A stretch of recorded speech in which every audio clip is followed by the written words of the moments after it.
or you don't make it. There we go. So, well, good evening, everyone, and welcome to Faith for Change, second of 3 summer workshops.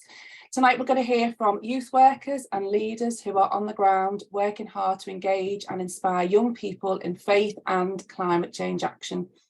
I'm sure we'll all be inspired by their work and we'll be able to take something back to our various churches and geographical areas to discuss and hopefully take more of an active role in securing the future generations for God and our planet. There will be opportunities to discuss and ask questions as the evening goes on. But if you think of anything that you want to ask, you can just pop it in the chat and I'll make sure that that gets to the right people. We will record this, so if you don't want to be seen on camera, because we will upload this to our knowledge platform on our website. If you prefer not to be seen on screen, then you can just turn your camera off. As I've already mentioned, there will be one more workshop in this summer series on the 19th of July, which will focus on the management of our church land and grounds. We've got 2 incredible experts lined up to speak. We've got Hilary Ash, who's a botanist, and Harriet Carty from Caring for God's Acre, as well as some local folk who are doing amazing work to sustain and create biodiverse habitats on their church land. So please book through Eventbrite or pass that on to anybody else that you know might be interested in that, and I will put the link to that in the chat as well. If you haven't already filled in the Google form that was attached to your Eventbrite confirmation, if you could do that before the end of the workshop, that would be really helpful to us as an organisation as we monitor the demographics that we're reaching and help us perhaps better understand how we can reach more people. So we'd really appreciate you filling that in. Again, I'll put the link to that in the chat if you haven't quite got that. So before I introduce our first speaker, if you wouldn't mind, as Zara's already said, just popping your name in the chat and the church or organisation that you're from, that would be great, just so we can see who we are and where we're from. And if it's outside of Liverpool, that would be great to just add that. And whilst you're doing that, I'll put those links in the chat in a second. But just want to introduce my colleague, Zarah, to you today. So Zarah has worked with Faith for Change for just over a year, and prior to joining Faith for Change, she'd been working as a youth worker for over 20 years, running projects on a local and national level. The main focus of her work had been on youth engagement and youth voice, encouraging young people to speak up and speak out on issues that affect them, as well as supporting young people to create and deliver their own social action projects. Additionally, along with another youth worker, Zarah has set up the only Jewish youth club running in Liverpool at the Liverpool Reform Synagogue. The group has been supporting the synagogue with the Eco Synagogue application and have achieved green Blue Peter badges, which is very impressive. So Zarah, it's over to you. All right then. Well, good evening, everyone. Hope you're well, enjoying this slightly cooler weather. And I'm just going to have just talk to you a little bit about young people, eco church and net zero carbon 2030. Just give you a broad stroke approach, and just kind of then we're going to hand over to a couple of examples from within the Liverpool diocese of what's actually happening. But I thought I'd just kind of start talking about positioning youth work and within church or within secular settings is all about a voluntary relationship. Young people choose to join, choose to get involved, and it is their choice that supports their engagement. And I think whenever that we are thinking about planning and moving forward, we need to ensure and protect that relationship. So we might have one idea of where we want to go with our young people, but actually we need to ensure that they want to do that as well, building that up so that they are happy to get involved, because only if young people feel safe in the safe environment will they kind of take that on board. So I do everything that I say is on a presentation, but rather than death by slides, I thought I'll send it out to you afterwards. But in terms of framing up eco church and youth engagement, it's more around keeping our churches and our places of worship relevant to young people. In 2021, 9 out of 10 Christian teenagers surveyed by Tear Fund were concerned about climate change. But only 1 in 10 felt that their churches were doing enough to respond to that climate crisis. So that's quite a staggering figure. So that actually the interest in the climate is there, but they're not feeling that interest is being responded to by their place of worship. And I suppose that's one of the reasons why Eco Church has tied the involvement and engagement of young people into their programs, because it's about keeping our programs relevant. And also, in addition, church youth groups are a way for people to come in and to, sometimes it's just somewhere to go, something to do. It's wet outside, it's manky, I've got nothing to do, there's nothing else in the village or the town. I'll just go to the church, it's 50p, whatever. But actually it can start young people on a journey of awakening in terms of what's going on in their society, in their communities, but also an awakening within their faith. And for so many people, they go to get out of the rain, and they actually end up really embracing it, participating in some discussions around faith, or even simple things like Christian values. So actually, yeah, I believe in that value, and starting to take their journeys ahead. And then for churches to have that engagement with young people, it can then help to build the future members of the church. You are looking at the future lay preachers, the future youth workers, the future gardening teams, the future people who are going to do the coffees. And so that's about building that intergenerational dimension into there. And that's kind of the background of why we are involving, why Eco Church thinks about young people, to centre it and to keep young people there. So what I want to spend a few minutes talking about is a piece of work that Faith for Change delivered with a couple of churches in the Liverpool diocese. Because for those of you who aren't aware, Faith for Change's role is to support churches within the Liverpool diocese to get to net zero carbon. And we do that in 2 or 3 ways. One of it is very practically about buildings, fabrics, how warm is it, how cold is it? But the other way that we do it is through worship and teaching. So supporting people to attitude change, responding, thinking about their environment, thinking about climate. And the youth work that we do very much fits into that. So we worked earlier this year with St Mark's Haydock, who you're going to hear a little bit about after me, no spoilers, and St Stephen's up in Hightown. 2 very different churches, but both have the kind of the mantle of being the only youth provision in their area. There are no other churches delivering youth provision. There is no statutory youth services, so they are it. And we approached them to talk about, would they like to think about the environment in their youth clubs, approach it with young people. And they kind of went, well, you can come along if you want, but I don't think they're interested. I'm like, well, we'll give it a go. What harm could it do?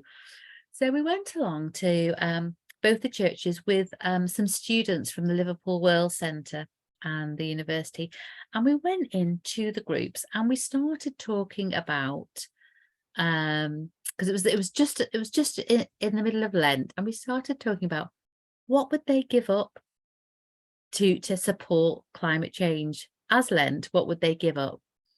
And the young people talked about, well, I'll give up a McDonald's, which you think, fair enough. And then we brought the ecological method. Well, that's great because there's less meat, there's no packaging, you can't recycle the packaging. And the young people thought, well, I could walk more, I could cycle more, I could do this.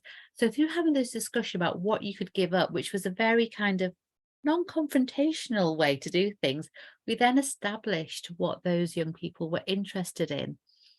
And in St Stephen's, they were very interested in biodiversity, protecting wildlife, thinking about recycling better. They felt like they want to keep the area clean. So for that group, we encouraged them to go and do a beach clean, which might seem like, oh, well, okay, go do a little bit on the beach. What's that about? But actually, when they brought it back We had a look through the rubbish and we sorted it, but we also created artwork with the recycled items, because that was about reusing. So it's not just about using something once and throwing it away, it's how else can I fashion it.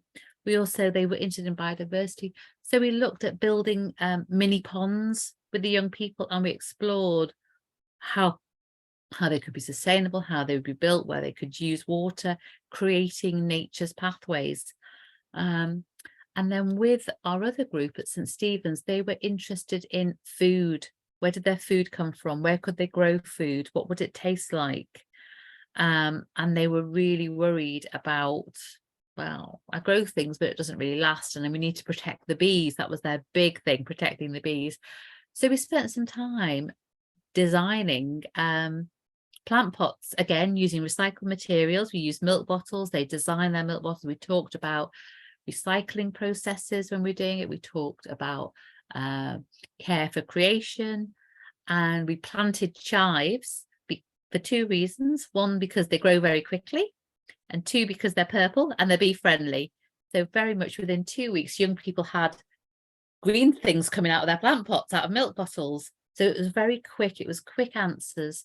But all the way through, we were exploring what care for creation meant.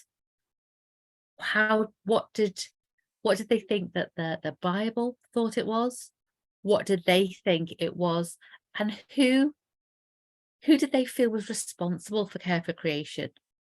And we did get a lot of feedback. Well, it's all very well good you coming and talking to me about that, but you're the ones who've mucked it up for us, and so you go and find a solution, don't keep on looking to us.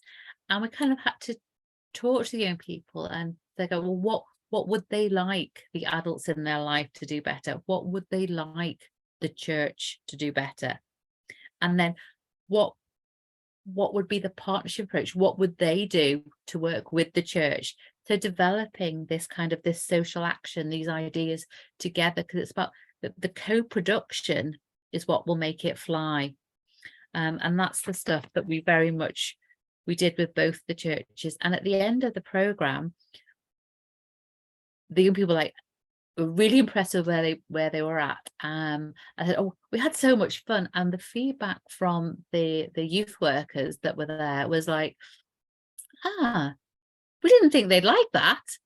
We didn't think they'd do that. We didn't. And it kind of opened their eyes. And as a result of that, Faith for Change are going to create activity boxes, which are purpose-built boxes with resources in, so that church can take it out, use it and then they kind of replace it, so they can have an eco agenda to every week. But and I can just see Emma's eyes looking at the time going, she's waffling on a bit. But just to say, there are other ways that we can look to engage young people. So there is youth work, but also it's looking about how we can draw in our community. A big part of Eco Church is around community engagement, global stuff. And we've developed ideas about doing a clothes swap shop around Christmas jumper time. For some of the churches who are happy to support it, we've done a swap around Halloween costumes, because these are really worn for one night, thrown away. By the time you get to them next year, they're too small. And we've had young people helped to sort the clothes and experience where these come from, what are the miles that are involved in the production of costumes. And that has really helped. But also there are activities that young people want to do. And there's a church that we work with up in North Liverpool who've done a toy swap for the younger children. People have brought stuff in, taken them away, but these are very positive environmental actions which fit into Eco Church. And when you're putting in your submission, you can talk about global and community engagement through those. So I'm going to stop chatting now and just be open to any questions if that's what you want to do, or whether or not you just want to move on to Josh.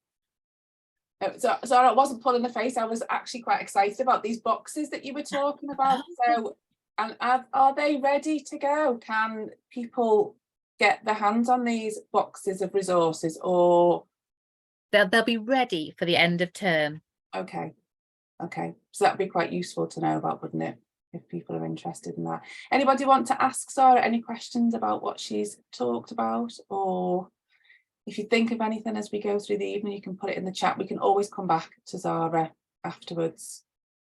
Everybody happy?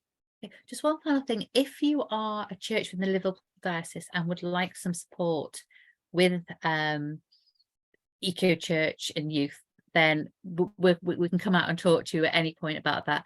And there's a lot of resources out there around session plans and doing stuff, and I will send those all out via Emma to everyone after tonight. Yeah, okay, fab. Thank you. Sorry, I was going to ask that whether you will come out and talk to churches and work with them, or is it very much you come out and then the programme that you followed with your 2 churches we would then deliver in our own church? Is that how it works? Or it depends on how you feel. If you have a volunteer team who are up for it and just need a bit of a point in the right direction, then we're happy to do like a train the trainer with them. But if they actually think it'd be really great if you could come and do a few sessions with us, then we can come and do that. That's not a problem. Brilliant. Thank you. I've also just put a link on for some resources for young people through a roster that Zarah had sent over to me, and it is packed full of loads of really good ideas, so that's in the chat as well. But again, we can come back to some of these things at the end if people want to. But Ethan, I'd like to bring you in now, if that's all right. So Ethan Miller is the youth worker for the L23 partnership, which is the Liverpool postcode, Tony, yourself down in London. A group of Anglican churches in a place called Crosby and Blundell Sands.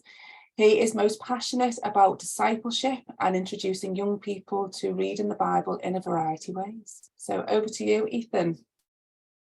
I am going to do some boring slides, but only because I've prepared them. It won't be death slides. It'll be amazing. Let's have this again. Right, is that working for everybody? Yeah. Fantastic. Yeah, so I'm from the L23 partnership. It's a group of churches in Liverpool. The way that Liverpool is doing church at the moment from an Anglican standpoint is changing and shifting. I'm not actually in what is called Fit for Mission, which is groups of churches banding together. I am in a church partnership which has existed for a while, and sort of one of the main things that we do across the 5 churches that I work for is youth work. So I'm employed as a part-time youth worker, and we've got a sort of growing team of volunteers. And so really what I'm going to talk about just for the next 5 or 10 minutes or so is about collaboration and sort of the necessity in youth work for that sort of collaboration.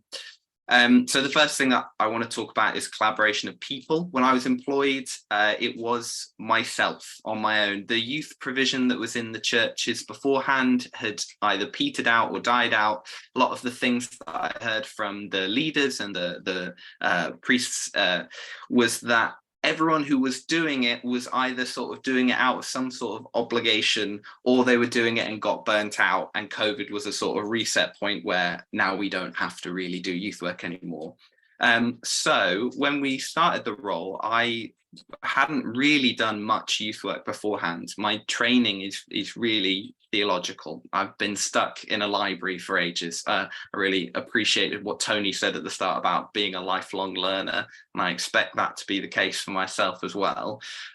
So coming into youth work as someone who was really more fascinated about books, made me realize that if I did not rely on people who were better at the things that I could not do, that we wouldn't get very far. So one of the amazing things that's happening in Liverpool at the moment is the Christian charity Y Kids, which works with kids in Bootle, which is in North Liverpool. They run a monthly outreach event, and they fill their church building that they're associated with. And it's something that I could just not ever do on my own. And so there is no reason me to try and do it on my own. And the idea that I can collaborate with them has been essential.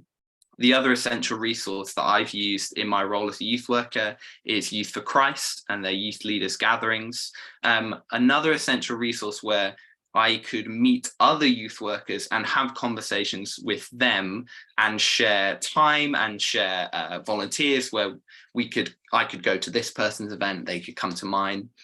In the October half term of last year, we ran a missions week, which was equipping our young people into sharing their faith. And so we had a whole bunch of people. We had someone from YFC, we had someone from our Storyhouse Church, someone from Y Kids as well. And it really covered an array of different topics of how we share faith, and it was around God's mission. And Zarah, you just reminded me, we went on a lovely little beach pickup on Crosby Beach as we were talking about God's mission, not just in sort of evangelism's sake, but God's mission for creation. And then the other thing that I have necessitated in my youth role is the collaboration of ideas. I'm fairly keen on a certain way of reading the Bible. I knuckle down with our kids on a Friday night, as Emma knows really well, and we get deep into the Old Testament. I'm big on that. But I knew that if I only introduced them to one way of reading the Bible, that I would be robbing them of a depth of faith. And so from the beginning, with the collaboration of people and connections that I'd made and the collaboration of ideas, I invited a number of different guest speakers and youth leaders and people with certain expertise to come into our youth group and share different ideas. This is a study on the screen right now from the Lewis Foundation, which is co-partnered with a UN panel.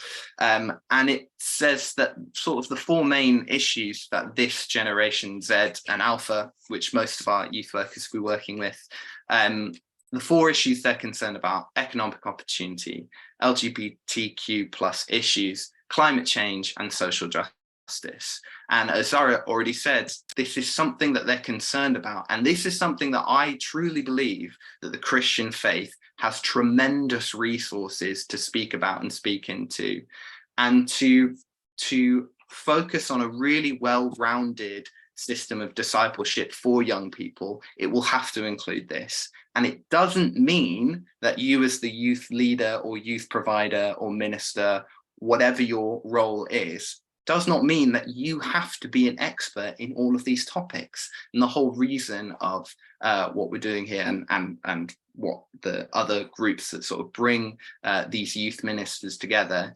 is to bring in that collaborative ideas. But because I am a book nerd, I have some book recommendations if you are that way inclined.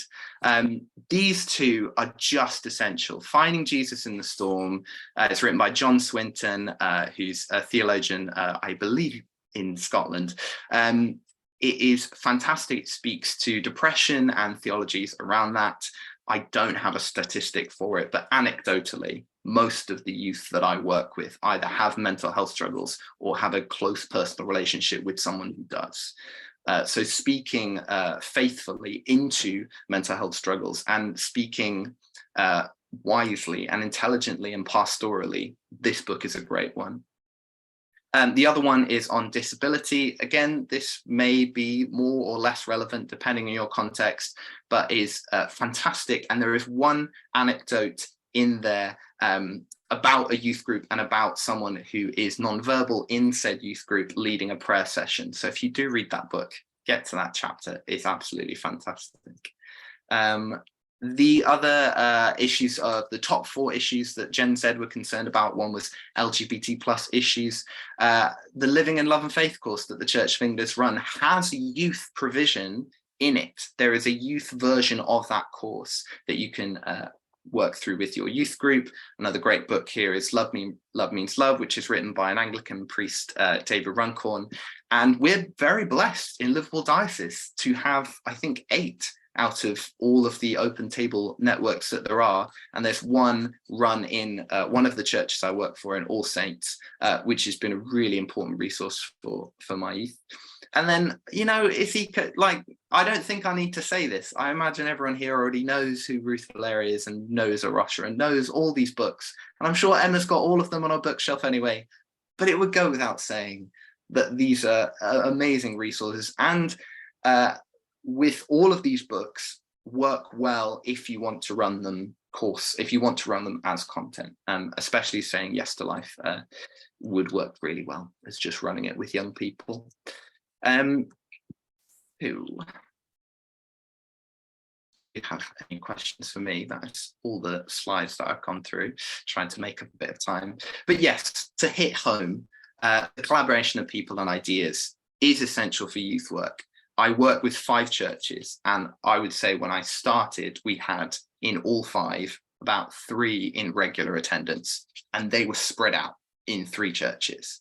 It would just be redundant of our money and time and resources to run individually based youth groups.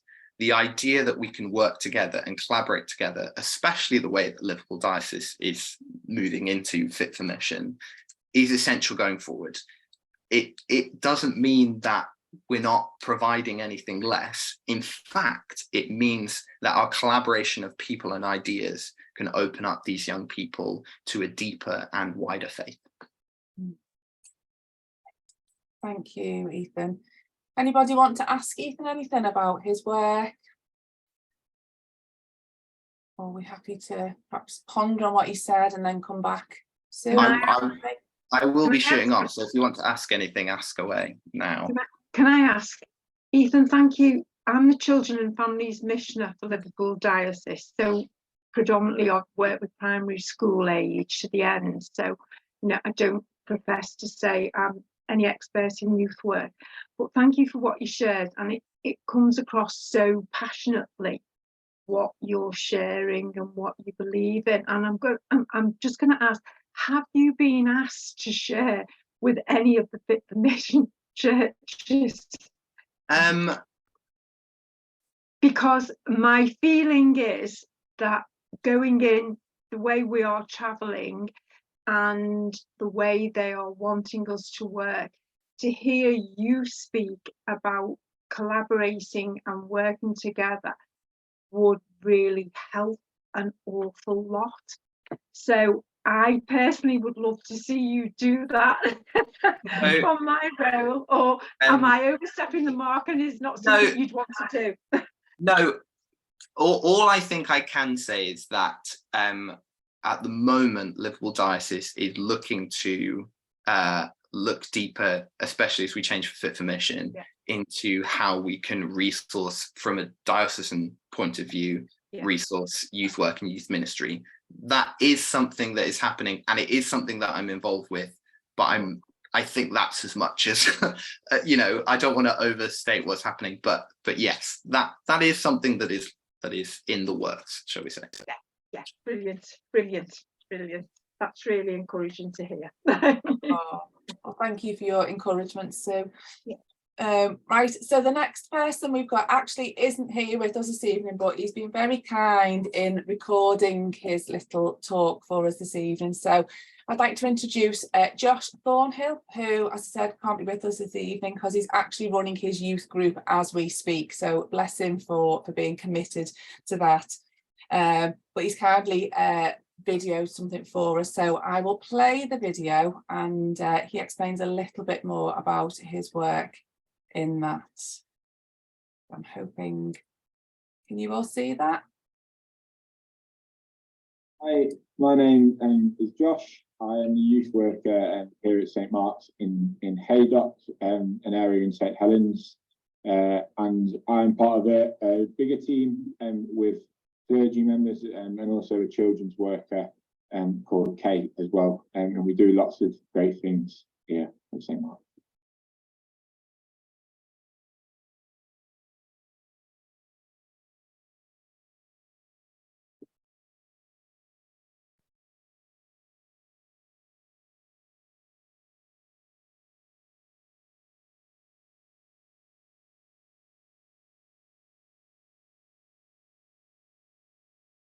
Well, is think how we can evolve what we're doing and maybe put more things on for those that are kind of aren't Christians but are exploring a little bit more. And we've seen a lot of that over the last 18 months of kind of young people that came to us with no interest in faith whatsoever, and through conversations in these times of like Bible teaching and things, have started praying, have wanted to read the Bible verses, and I think are at the place now where they want to explore a little bit more. So that's that, and that's down to God and the team and working with these young people every week, kind of thing, and the relationships that we can build on things. And we haven't seen any of that in the first year, and I think we had to be very patient for that. But I think now, we've kind of done the work and we're seeing hopefully the fruit come. So yeah, it's really exciting.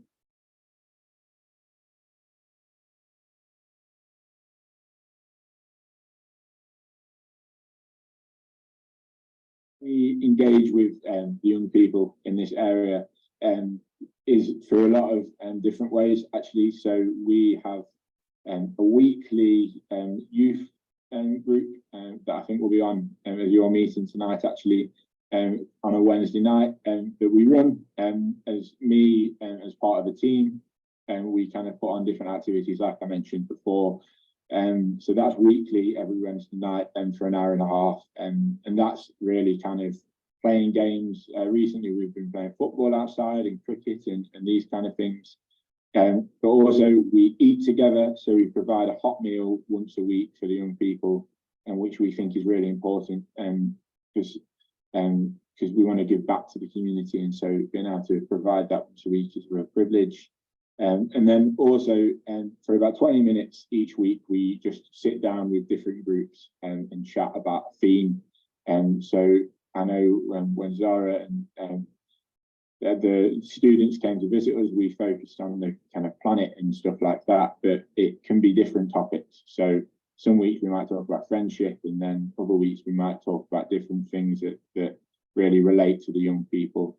Currently we're going through the 4 points, which is a thing that kind of talks through the Bible and like step by step. So that's what we're doing at the minute, and we're finishing that off tonight. So we have an aspect of that, and then also we have a great opportunity to work with the local high school in the area, which is just down the road from where the church is. And so I go in once a week and run a youth alpha there with the head of RE.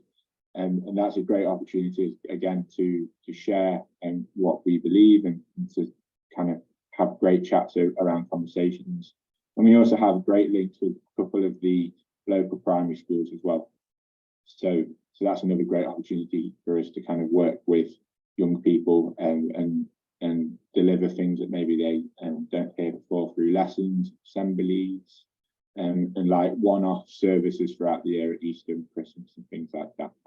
And then the final thing that we have is lots of different elements of kind of lots of different activities and events throughout the year. So we have an Easter event, a Christmas event, and then a big summer event where we do holiday clubs and things like that as well. So that's kind of the main way we engage with the young people of this area.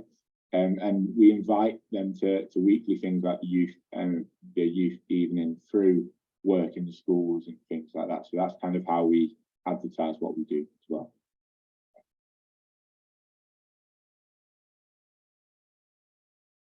Yeah, so this is a really interesting question because I think young people are quite tricky, and I've been a youth worker for a while now, and I think young people can want one thing one time and then completely change.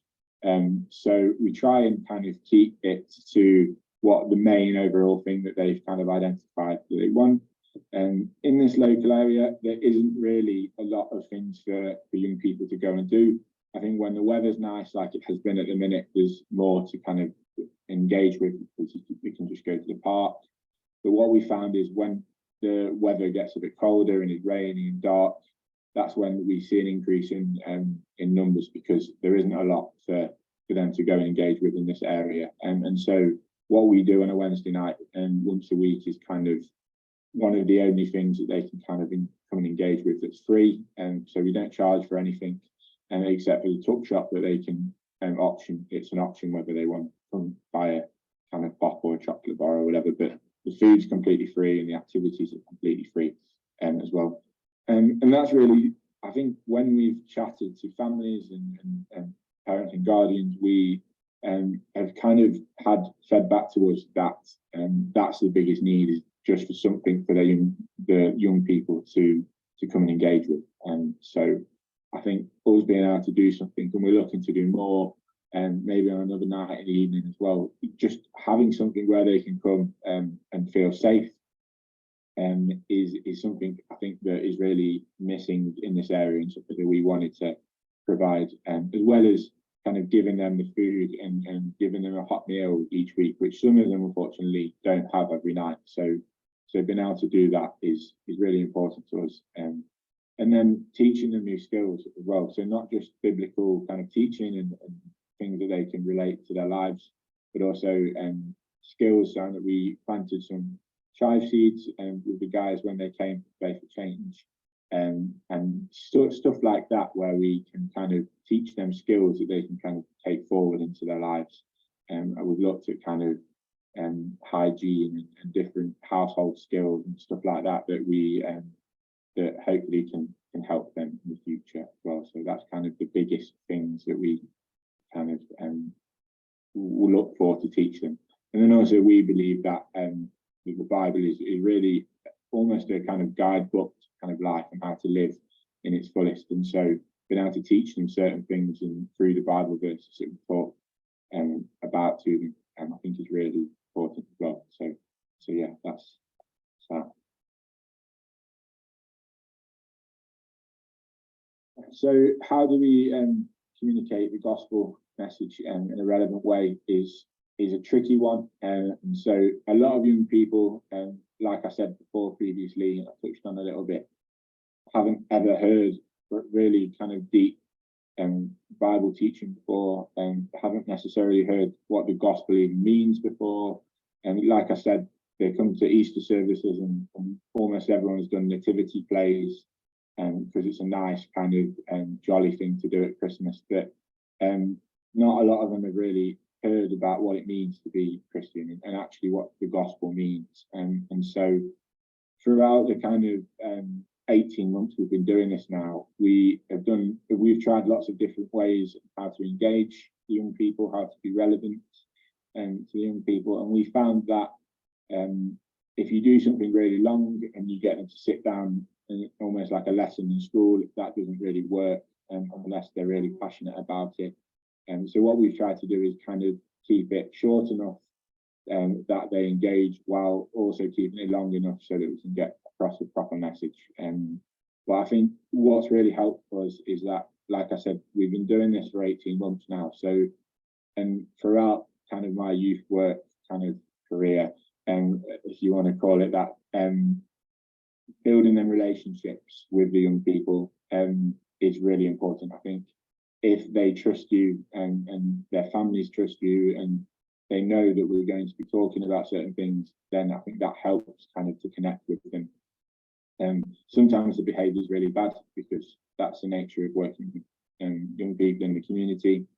But I think we've got a good enough relationship now with them that even if they bring a friend and they've told them about it, kind of thing, that the trust is there and the connection is there, so that when we do talk about things and when we do talk about the gospel with them, it's there and they kind of are fine with that most of the time, because yeah, so that's kind of the biggest thing for us really, is having them relationships with the young people, and all the leaders, not just me as the paid youth worker, but all of the volunteers are there every week regularly. And I think that's also important as a team to kind of have that consistency every week, that they're going to know that this leader is going to be with us, kind of thing.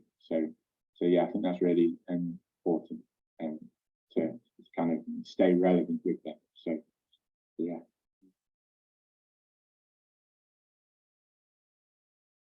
Yeah, so one of the biggest issues, like I've just talked about actually, is young people that come and aren't interested in like the gospel, aren't interested in Christianity or church, and just want to come and play football or play pool and eat food, which again is absolutely fine. But I think one thing that we found tricky, especially at the start, was kind of trying to figure out how we do what we do, kind of thing, and try and figure out what works best for these talk times, which are so precious. And the Bible teaching and the prayer time that we have with them. And I think that just takes time. I think what we're really good at as a team, and I think what we try and do quite regularly, is sit down together and have a brief at the start and have a debrief at the end, and talk about what went well and what didn't work, and try and change it as much as we can, and keep the kind of core elements together, but try and change what we can in order to kind of evolve and get better. And I think that's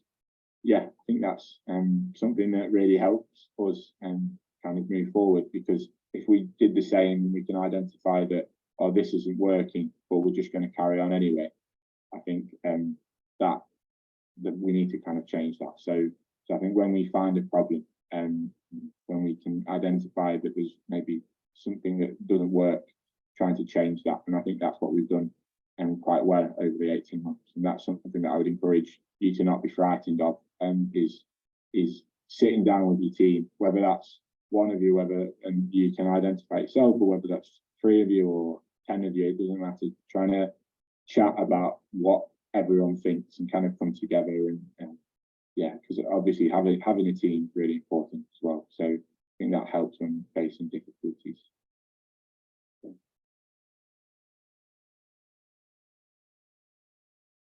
Right, well, another interesting perspective on youth work in a different area. Zara, I don't know whether you want to say anything tiny little bit more about perhaps the church and some of the wider things that they do to engage with the families of the young people that come. I know you mentioned before about they have a clothes. Do they have a clothes shop on site, or is it a shop they do? And just briefly. So Mark's Haydock has really positioned themselves as a community resource, and they have a couple of things going. They have a food pantry, and they have a cafe that has subsidized food. But actually what they do is they get donations from a local supermarket into the cafe, that stuff that's just about to go off, but carrots don't really go off for a week after the use by date, and they use that to create food and sell subsidized food to the community. In addition, they also have a resource called Tango, which is where people can donate clothes, bedding, anything. It's kind of an on-site charity shop. But what they do is they then use the church volunteers, actually then people can come in and buy the items, but also St Helens Council can give a voucher to someone who's perhaps leaving a refuge and needing to rekit their whole house, and they can go to Tango and get all the things that they need. If you ever go into their shop, they've got beds, they've got bedding, they've got clothing, they've got food processors, they've got everything you need to set up home. And they also have a garden outside, and an outdoor football pitch area. And I think a lot of the income that is generated from the cafe and the Tango is actually used to go back into the church and back into the community resource, which allows it to carry on growing and becoming a flourishing resource for the community of Haydock.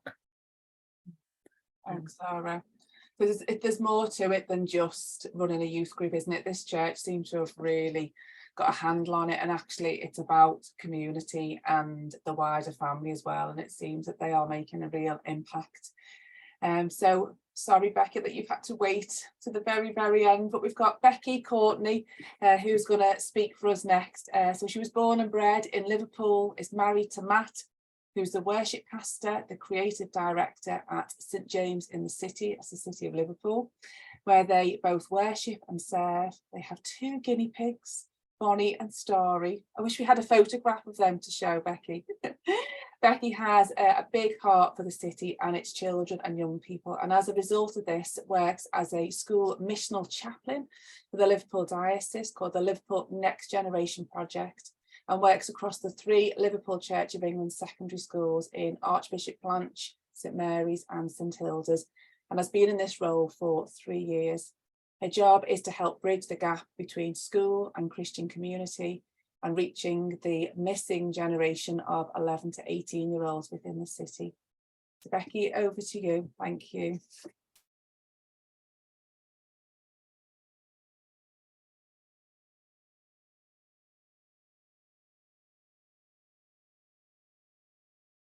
Just unmute yourself, Becky. Great. Yeah, lovely to be with you all this evening. As Emma said, yeah, so I work for Liverpool Next Generation, our Liverpool diocese. They've done some research and noticed there's a big gap within our church, and they've actually gone from 11 to around 25-year-olds. And part of my role is looking at 11 to 18s, and then there's missional chaplains in universities as well across the Liverpool diocese.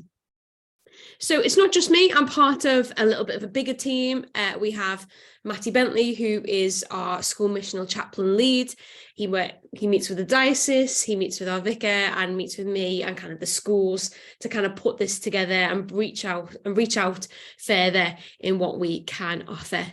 And then in September, we employed Becca. She is our Liverpool Next Generation administrator. We really couldn't function without her help. She does all the background work, and she is truly amazing. So that's a little bit about what our team sort of looks like.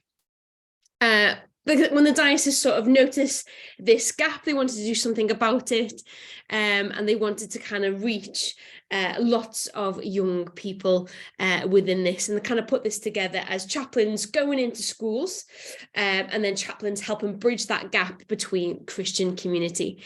And for us as chaplains, that sort of looks like Christian community within school, Christian community within coffee shops, and Christian community within churches. We recognise that gap is massive, but it doesn't have to be. It can be much smaller than that, and we're kind of bridging that gap and connecting in with young people, connecting in with churches, and trying to get them to come together. We've done a bit of research, as I said, with the diocese, but also outside that with Youth for Christ and Scripture Union. And they said in their statistic, a staggering 95% of under 18s don't go to church, but many of them are open to faith. And that is so true. We've done a bit of research within schools, done a little survey monkey, and asked them, what is your experience of church? Is it positive? Is it negative? Is it somewhere in between? And you know, many of them are interested in faith and open to exploring what that means for them, exploring what that means to be part of a Christian community, giving themselves over to Jesus, to his environment, and being part of all of that together. These are some photographs of some of the things that we've done and how we've sort of shaped our youth work.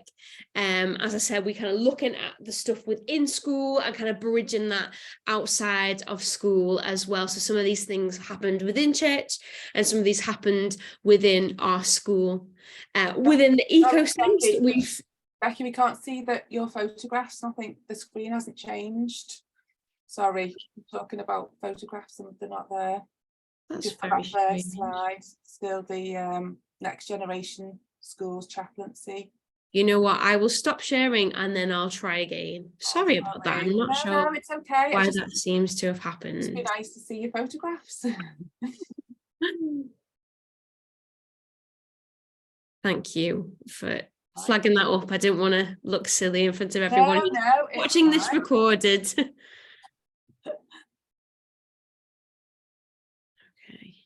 Tell you what, though, it's exciting to hear all the different things that go on in Liverpool. I had no idea really that there was this amount of youth work going on. It's actually restored my faith in what's happening, really.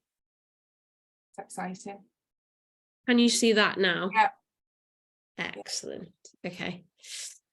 Yeah, there is my vicar always says that church is the best kept secret. Yeah. And how can we get that wider? It's just an exciting prospect, really. Can you see these photos now? No. How very strange. Becky, can I just make a suggestion? I noticed that you're doing it in Canva. You can download it to PowerPoint and then share it. I tried that earlier today. That for whatever reason wasn't working. It might. Can you see it like this? Yeah, you see pics there. It doesn't look quite as pretty, but No, it's Yeah, not. Zara, I did try earlier today, and for some reason it just wouldn't let me download. I tried PNG, I tried the PowerPoint. So Not to worry. we'll Don't go with worry, this. it's fine. Yeah, so this is some of the things that we've sort of put together inside and outside of church in terms of an eco sense. When we've sort of put prayer meetings on, or we've done creative prayer nights, we've kind of created space for our young people to kind of be voices and be heard of some of the things that they're passionate about and be prayed for. And they've taken a lead on that. And a lot of the time they've sort of brought up the wider world and what's going on. And they care so much about that. When young people are sort of questioning the faith side of things, they're like, my school's doing all this great stuff for the community. My school are, you know, doing food banks. My school are collecting for different charities. But the church isn't quite meeting the same need. And as a church, I feel like as a broader church, we need to catch up a little bit with that. And it's great to hear things with Ethan and over there in Haydock as well, that they're kind of catching up on some of that stuff. Admittedly, we're sort of very early on, we're bronze award within our church, and a guy who heads that up is very passionate about that and wants to kind of get us over to silver, and looked at how we can kind of involve the young people in that. And a couple of ways we've done that is we did like a bug hotel, which the young people helped to create and even name. There are lots of different names that kind of went out there to put that together. And then at Easter event, we'd had a little bit of kind of groundwork going on by some of the adults, and then we were able to kind of spread and plant seeds, and we've got a beautiful wild garden now that just kind of keeps flourishing there. But we're always constantly thinking, how can we kind of next do the next thing, and how can we kind of get them more involved? A lot of them will sort of notice that we have reusable cups or dispensers for soap and things, and they just kind of pinpoint and notice those things which other generations that have gone on before haven't. I read an article recently of how much as a church, how much as a society we need the Gen Z, and how much they're going to just help us in loads of this stuff. Within my role as well, we've been kind of looking with and partnering with Citizens UK, Liverpool, and giving young people that voice again, kind of getting alongside them, giving them the opportunity for their voices to be heard, doing one-to-ones, doing listening campaigns for them just to be able to have their say about things that they are passionate about, and not just have their say, but then to be actively be able to do something about that as well.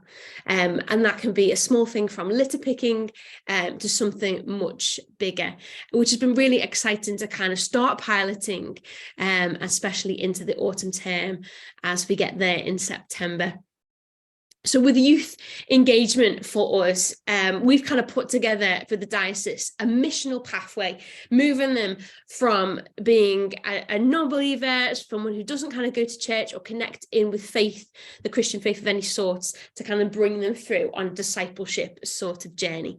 And they've kind of worded it like this: first contact, sowing, reaping, keeping, and eventually being part of a community. And our first contact looks like assemblies, it looks like gatherings, it looks like sports groups, videos that we've sent in during the pandemic, and getting involved in summer school opportunities, those kind of first meeting points, if you like, with young people, showing them that actually we're okay people. They can come along and speak to us in a really helpful way, in a non-threatening way, by doing something they already enjoy and getting in and alongside that. Then we kind of take them through the next step, which is sowing. So we've looked at some interests that they already have and bringing faith along in that. As I said, Becca is our administrator. She works greatly on our social media and what we're putting out there through online content. That's a big part of what young people are already engaging with. And we wanted to kind of jump in on that and be a positive voice within social media. We offer lessons that the school sort of asks for or get alongside with, from RE to PSHE and different things like that. Our students, our university students, have started Twitch, that's engaging with young people in a safe way, gaming online. They watch and they comment. We talk about faith content that we've put out on our social media platforms, and they can watch that and engage in that. One-to-ones is another great way that we can get connecting with young people, and that can sort of be off the cuff or things that the teachers have sort of asked us to kind of be in on within the 3 schools. And then reaping, we move them further on in the pathway, looking at those faith exploratory groups, prayer space, and further training. And our last 2 pieces of the missional pathway of keeping, looking at how we can then move them into a Christian Union, Youth Alpha, or Bible studies. And then landing in some form of Christian community at the end. We're constantly asking ourselves within church, what is our next thing? If we've got this event, what's the next thing that we're inviting this young person into? Offering chaplaincy support within the local area, so not in school, not in church, but in that middle space. There's a safe, open space for them to come and connect in with us as chaplains. We've really been working on church links and relationships. Yes, I'm from St. James in the City, but we're now partnering with other churches across the diocese and across Liverpool to kind of do this together. Yes, I'm a CV kind of church, but we're working with lots of different churches because we're all after the same goal of young people meeting with Jesus and becoming a fully formed disciple who loves him and others and our wider world. And also looking at how they land within youth group. So far we've seen 130 young people in those keeping and community groups, which we think is fantastic. 300 plus disciples have been made so far. We've produced tailored resources to help challenge and support this. And there are some of the links of the churches we've currently got and are expanding on in the next few months. I just want to share some good news stories as well as things that have happened. We've been working with some sixth formers running a Youth Alpha course, some of them who didn't have any faith and some of them who'd kind of just started in that sort of faith journey or been knocked a little bit. We ran a Youth Alpha, they loved it. We came to the end of the course and we put it in their hands. What are you wanting next from this? And they'd asked for a kind of a Bible study sort of session. And through that, we've been able to do Bible studies, look at what faith is all about, kind of implement some of those foundations, train them in assemblies and deliveries within church and school content. They came away to Focus HTB with us last summer. One of them became a Christian there at site, and now they are coming with us this year as youth leaders, which is so exciting. One of our girls recently, she's been part of, she's kind of come through that pathway. She's in that kind of Christian community within school. And she started to come along to our church now on Thursday evening at our youth group and on a Sunday as well. And he's even brought her mum and younger brother along as well. So it's not just youth discipleship, but family wider discipleship as well. And similar story with Hannah. She was kind of going along to a church that sadly through COVID weren't kind of doing any youth provision any longer and kind of felt a bit lost there. She'd come along to one of our midweek groups within school and we'd invited her along to an invitational event that we had at our church. She was able to come to that and then come along to our youth group, and then her family have now settled in church. So our vision and goals along with the diocese is to be a bigger church to make a bigger difference. And that starts and can start with our youngest members, our young people. We want to see so many young people in regular discipleship over the next 10 years. Again, I just don't want it just to be a local church thing, but even wider, and even maybe Tony in London as well. We want more churches and schools to be involved with this, not just St. Margaret, St. Hilda's and Archbishop Blanchbrit, to go further afield as well. And we love to see 10,000 new disciples in these next coming years. So our vision is big. We know that God can do it. We need to partner with him and others, and we want to see our young people flourish. So if you want to know any more about this, you want to get partnering with us, just drop Emma an email and we can kind of connect in together. But thank you so much for letting me share. Well, thank you, Becky. That was amazing. Really, really exciting. So if I can just ask you, are you aware of what St. James in the City are doing and this sort of missional work? Is this sort of a joined up thing? Yes, you were. Yeah. I didn't know that much detail, so it was really interesting to hear Becky share the detail of who they're working with and that, but I did know it was happening, yeah, and I knew it was really exciting and brilliant. Well done, Becky, it was fab. I know.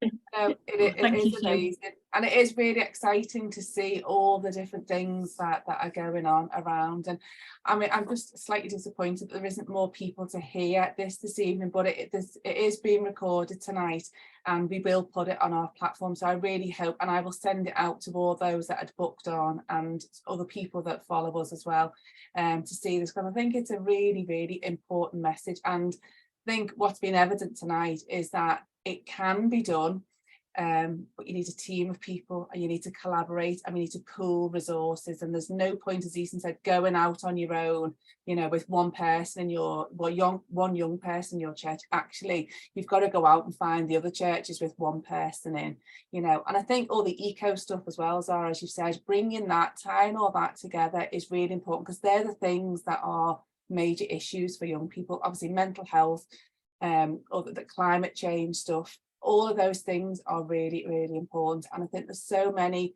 families now that are not functioning properly for whatever reason. You know, the community of the church is so vital, and I think there's a lot of churches who are kind of missing a trick, really. You know, like you said, Becky, you know, church is kind of the best kept secret, and it shouldn't be like that. You know, we need to be at the centre. You know, and other faith organisations as well need to be at the heart of our community, sort of reaching out and, you know, yeah, saving our young people, really. So it's been really, really exciting and really encouraging this evening. So thank you all. Tony, I hope you've picked up some good tips and being inspired for perhaps what you might take back to your church in London. But it has been really inspirational. So does anybody want to comment or ask a question on anything? The first of the fifth. I'd just like to say thank you. I've learned a lot by listening what other people are doing, and I'm thinking, oh, the stuff that Becky's doing that I can really tie into in some of the work that I'm trying to live would be amazing to have a conversation after tonight. Definitely, yeah, really exciting. Same, I would like to say thank you. I think everything that everyone shared has been really helpful and really interesting, and I'd like to talk to Becky as well. Yeah, just because it's really helpful to know and be able to point people in the right direction of those who know this stuff and can share with them. So no, thank you so much, you know, to everyone who shared. First 4 digits of your account number. I took some photographs of those. Sorry, I'm going to about the I'm not do this. Oh, is that somebody else? Oh.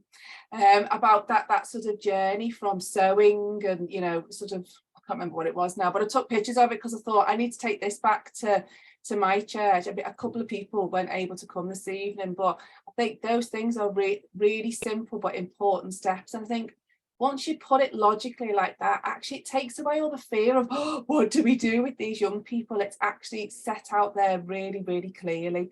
And yeah, very, very inspiring. So, and I hope that there will be sort of collaboration that comes. I know there's only been a few of us tonight, but I hope we will be able to collaborate a little bit more. And it's good to hear what's going on the ground. So thank you so much for giving up your time to talk, Zara and Becky and Ethan and Josh, who wasn't here. Just very quickly, lastly, before we close, just Zara's put something in the chat about another future workshop. Becky, this might be something you want to take your young people to, although I think actually it's still in school time, isn't it? It's still in school time, but if you had a group of young people, because it's at that end of the year when it's kind of, it's an educational visit, if they were really interested in doing that, or if you've got some GCSE age and A-level students who are actually enjoying their summer at that point, then they're welcome to join us. But it's I was there yesterday at Gilmoss, and it's a really, really interesting tour around the recycling centre to see where all our rubbish goes and how it's sorted. So again, if you are doing eco stuff in your churches, this would be a really good event. I mean, you don't, if you can't make this one, you can book in, can't you, Zara? They've got a a day in the summer as well, where they're holding a big fair. They have open days, and Yeah. the advantage of if you can come with us, it'd be amazing, because you can also hear the journeys that other churches are having, and possibly the other arguments that other churches are having about what you can and can't do. And it's just really good to kind of go, what can we do, and talk and network with other churches. Yeah, so if you want to book onto that, the Eventbrite link is there. But if everybody's happy and if we've covered everything that you want to, then we'll leave it there. But thank you so much again for joining us. Really interesting, inspiring evening, and hopefully our paths will cross again in the near future. Okay. Thank you again. Thanks very much. Thank you. Thank Bye-bye. you. Thanks, bye. Bye. See you later, Emma. I've got to rush off. Yeah, go for it, Zara. I'm just going to do the chat. Take care.